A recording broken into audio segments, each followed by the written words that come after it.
कहते हैं आजाद भारत का सबसे बड़ा भ्रष्टाचार के खिलाफ आंदोलन 4 अप्रैल 2011 को जंतर मंतर से शुरू हुआ था और उस आंदोलन ने इतना विकराल रूप ले लिया कि उस वक्त की सरकार को उस आंदोलन ने उखाड़ फेंका था। दोस्तों, आप लोगों ने उस सरकार को उखाड़ फेंका था। ये जंतर मंतर ऐतिहासिक जगह उस वक्त की सरकार को उखाड़ फेंका। लोगों ने मोदी जी को वोट दिया, बड़े उम्मीद के साथ वोट दिया था, इतना भारी बहुमत दिया था, ये सोच के बहुमत दिया था कि अब मोदी सरकार आएगी और देश का परिवर्तन करेगी। किसानों को उम्मीद थी, युवाओं को उम्मीद थी, महिलाओं को उम्मीद थी, व्यापारियों को उम्मीद थी, उद्योगपतियों को उम्मीद थी, दलितों को उम्मीद थी, सबको उम्मीद थी कि देश बदलेगा। सब लोगों ने वोट दिया दोस्तों। लेकिन आज 5 साल के बाद यही इसी जंतर मंतर पे आज सब लोगों को उसी मोदी सरकार को उखाड़ फेंकने के लिए इकट्ठा होना पड़ रहा है। आज का यह दिन ऐतिहासिक होने वाला है। जैसे 4 अप्रैल 2011 ऐतिहासिक था, जिस आंदोलन ने उस वक्त की सरकार को उखाड़ फेंका था, आज का ये आंदोलन जंतर मंतर फिर से ऐतिहासिक होने वाला है कि अब ये मौजूदा मोदी सरकार को उखाड़ के फेंकेगा। और ये एक कोइंसिडेंस है कि पार्लियामेंट के आखिरी दिन ये जंतर मंतर के ऊपर आंदोलन हो रहा है, ये धरना हो रहा है। सबसे पहले मैं हमारी ममता दीदी जी को बधाई देना चाहता हूं। अभी कुछ दिन पहले प्रधानमंत्री मोदी जी ने 40 सीबीआई के अफसरों को कलकत्ता के पुलिस कमिश्नर के घर पे भेज दिया। ये कोई मामूली बात नहीं है। पहली बात तो मैं मोदी जी को बताना चाहता हूं, वेस्ट बंगाल भारत का हिस्सा है। उन्होंने जो 40 अफसर सीबीआई के भेजे थे, वो कलकत्ता के पुलिस कमिश्नर के घर पे नहीं भेजे थे। मोदी जी ने अपनी फोर्स भेज के पश्चिम बंगाल की चुनी हुई सरकार के ऊपर आक्रमण किया था। मोदी जी ने पश्चिम बंगाल की जनता के ऊपर आक्रमण किया था। दोस्तों, ये कोई पश्चिम बंगाल की सरकार मोदी जी की बपौती नहीं है। पश्चिम बंगाल की सरकार को पश्चिम बंगाल के लोगों ने चुन के भेजा है। जिन 40 अफसरों को उन्होंने भेजा था, मोदी जी पूरे देश के अंदर एक संदेश देना चाहते थे।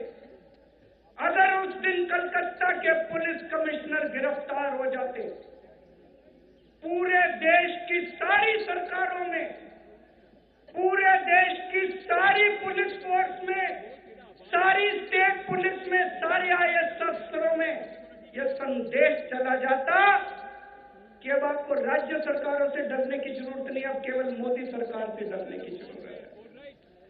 पूरे संघीय ढांचे के ऊपर आज ये जो हमने पीछे बाबा साहब अम्बेडकर की तस्वीर लगाई है, ये इसीलिए लगाई है, इन्होंने जो संविधान दिया था, इन्होंने जो जनतंत्र दिया था, इन्होंने जो फेडरल स्ट्रक्चर संघीय ढांचा दिया था कि राज्य के अंदर लोग अपनी सरकार चुनेंगे, केंद्र के अंदर अगली अलग सरकार होगी, राज्य सरकार की अपनी शक्तियां होंगी, केंद्र सरकार की अपनी शक्ति होगी। ये बाबा साहब अम्बेडकर ने दिया था। आज मोदी जी उस संविधान के चीथड़े उड़ाना चाहते हैं। आज मोदी जी इस देश के अंदर से जनतंत्र खत्म करना चाहते हैं। मैं ममता दीदी को सैल्यूट करता हूं, जिस तरह से उन्होंने सीबीआई, मोदी जी के भेजे हुए सीबीआई के अफसरों को दौड़ा दौड़ा के बसों के अंदर भर के भेजा था। तो मैं सैल्यूट करता हूं ममता दीदी, उन्होंने उस संविधान को बचाने की कोशिश की। केवल वेस्ट बंगाल में यह नहीं हो रहा। आज से 4 साल पहले दिल्ली के लोगों ने अपनी एक सरकार चुनी थी। दिल्ली के अंदर 70 में से 67 सीट दी थी दिल्ली के लोगों ने। दिल्ली के लोग अपनी एक सरकार चुनी, कांग्रेस को 0, भारतीय जनता पार्टी को 3, दोनों पार्टियों को मार के भगाया था और दिल्ली की जनता ने अपनी एक नई सरकार चुनी थी, 70 में से 67 सीट देके। याद करो, उसके पहले हमारी 49 दिन की सरकार बनी थी।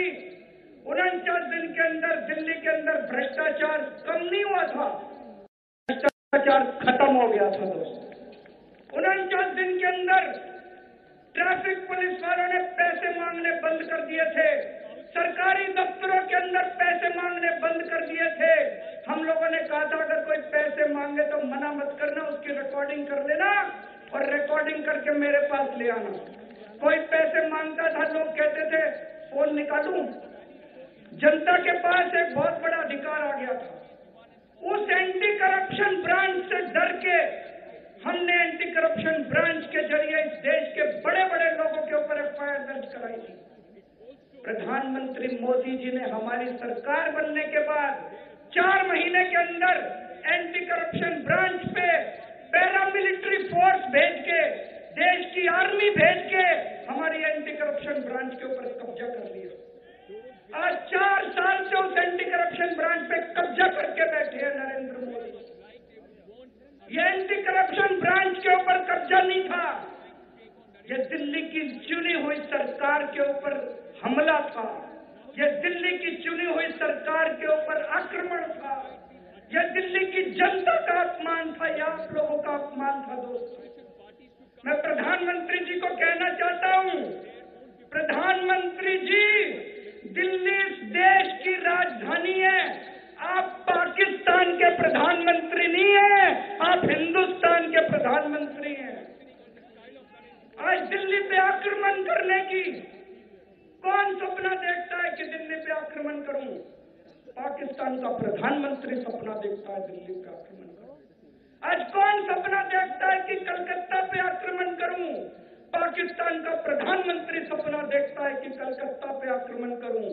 मैं प्रधानमंत्री जी को कहना चाहता हूं, प्रधानमंत्री जी, आपने हमारी दिल्ली की एंटी करप्शन ब्रांच की बिल्डिंग पे कब्जा कर रखा है।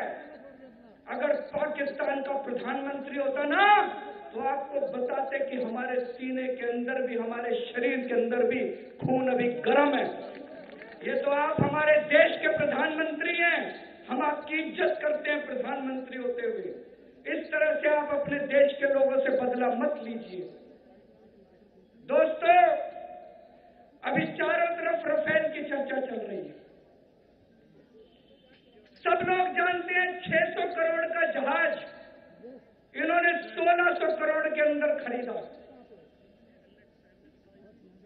हमारे देश के अंदर एक बहुत बड़ा अखबार है हिंदू, उसके एक बहुत बड़े पत्रकार, एडिटर, चेयरमैन है एन राम।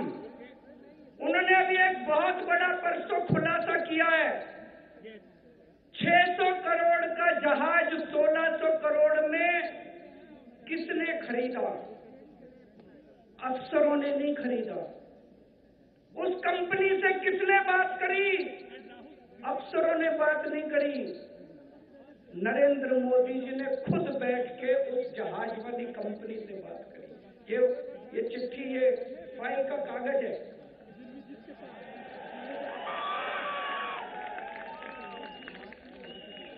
ये फाइल का कागज है, रक्षा मंत्रालय की फाइल का कागज है। ये मैं नहीं दिखा रहा, एन राम जी ने परसों अखबार में निकाला है। इस कागज में लिखा हुआ है, रक्षा मंत्रालय के अफसर कह रहे हैं कि प्रधानमंत्री जी आप खुद उन अफसरों, उन जहाज बनाने वाली कंपनी के अफसरों के साथ बैठ के बात मत करो। आप उस जहाज, क्या ये शोभा देता है कि हमारे देश का प्रधानमंत्री उस कंपनी के अफसरों के साथ बैठ के जहाज की कीमत तय कर रहा है? तो ये 600 करोड़ को 1600 करोड़ देने की ये निर्णय किसने लिया? नरेंद्र मोदी जी ने खुद ये निर्णय लिया। आज ये इस कागज से साबित हो गया, अफसरों की एक भी नहीं चली। अनिल अंबानी को ठेका देने का काम किसने किया? हमारे देश की सरकारी कंपनी हिंदुस्तान एरोनॉटिक्स लिमिटेड, उसको खारिज करके अनिल अंबानी की कंपनी को ठेका देने का निर्णय किसने लिया? नरेंद्र मोदी जी ने खुद पर्सनली वो निर्णय लिया। तो अब ये साबित हो गया कि नरेंद्र मोदी जी इस पूरे भ्रष्टाचार के अंदर शामिल हैं। आज इस मंच के जरिए अभी ममता दीदी ने बिल्कुल ठीक कहा, मीडिया वाले सारे डरे हुए हैं, कोई नहीं दिखाएगा, कोई नहीं छापेगा। केवल हिंदू वालों की थोड़ी हिम्मत हो रही है कि वो छाप रहे हैं, सलाम करते हैं इमरान साहब को। नहीं तो 4 दिन अगर राफेल की सच्चाई ये मीडिया वाले दिखा दें, प्रधानमंत्री को इस्तीफा देना पड़ जाएगा। इतना बड़ा घोटाला है ये आजाद देश का। दोस्तों, आज मैं इस मंच के जरिए मोदी जी से पूछना चाहता हूं, राफेल के अंदर 600 करोड़ का 1600 करोड़ में जहाज खरीदा आपने, कोई वो चाचा तो लगता नहीं था राफेल वाला। कुछ तो पैसा लिया होगा कि नहीं लिया होगा? या फ्री में दे दिया 1000 करोड़ रुपए हर जहाज पे? कुछ तो पैसे लिए होंगे। हम मोदी जी से पूछना चाहते हैं, वो पैसे किसके अकाउंट में गए? आपके अकाउंट में गए? अमित शाह के अकाउंट में गए? बीजेपी के अकाउंट में गए? किसके अकाउंट में वो रिश्वत का पैसा गया? जो राफेल का 36 जहाज थे, हर जहाज में 1000 करोड़ रुपए, 36,000 करोड़ रुपए का फायदा जब आपने उस कंपनी को दिया, तो उन्होंने 10%, 20%, 30% कुछ तो दिया होगा। कितना दिया होगा? कुछ तो दिया होगा। वो पैसा किस अकाउंट में गया? प्रधानमंत्री जी से पूछना चाहते हैं।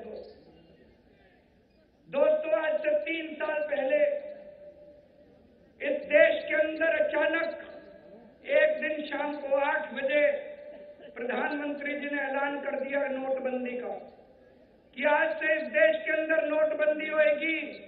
500 और 1000 के नोट आज के बाद नहीं चलेंगे।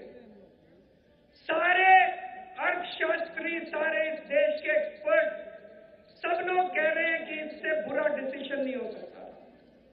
एक चलती फिरती इकोनॉमी, चलते फिरता देश, हजारों लाखों लोग बेरोजगार हो गए, हजारों लोगों की नौकरियां चली गई, हजारों उद्योग धंधे बंद हो गए। दोस्तों, मैं एक ही बात कहना चाहता हूं, प्रधानमंत्री की पोजीशन बड़ी इंपॉर्टेंट होती है। पिछली बार आपने 12वीं पास आदमी को प्रधानमंत्री बना दिया, इस बार 12वीं पास को प्रधानमंत्री मत बनाना। एक किसी पढ़े लिखे आदमी को ढूंढ लेना प्रधानमंत्री के पोजीशन के ऊपर। एक पढ़ा लिखा आदमी हो तो ज्यादा अच्छा है।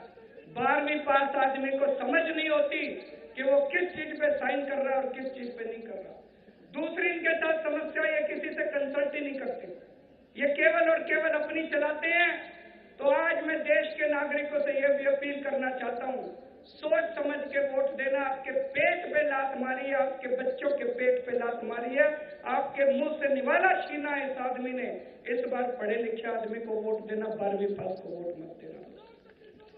दोस्तों, पिछले 4 साल के अंदर, 5 साल के अंदर जिस तरह से मोदी और अमित शाह की जोड़ी ने इस देश का भाईचारा खराब किया है, हिंदू को मुसलमान से लड़ाया है, जाति और धर्म के नाम पे जिस तरह से इन दोनों ने इस देश के अंदर हर आदमी के अंदर जहर भरने की कोशिश की है, ये देश नहीं बचेगा। दोस्तों, आप सब लोगों से अपील है कि इस बार जब वोट डालने के लिए जाओ, हो सकता है अपने से कई सारे लोग भारतीय जनता पार्टी से हो, लेकिन इस बार अपनी पार्टी को सामने मत रखना, इस बार अपने देश को सामने रखना। दोस्तों, अगर आपने दोबारा इनको, मोदी और अमित शाह को बना दिया, ये देश नहीं बचेगा, बाबा साहब अम्बेडकर का संविधान नहीं बचेगा। दोस्तों, मैं एक बार सभी नेतागण को, जितने नेतागण आज इस मंच पे आए हैं पूरे देश भर से, इतने बड़े बड़े नेतागण हैं यहाँ पे, इन लोगों ने इतना समय निकाला है, पूरे देश भर से आए हैं ये लोग।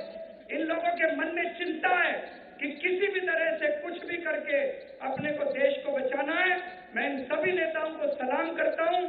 मैं धन्यवाद नहीं करूंगा, क्योंकि हम सबका यही काम, हम सबकी जिम्मेदारी है कि किसी भी तरह से देश को बचाना है।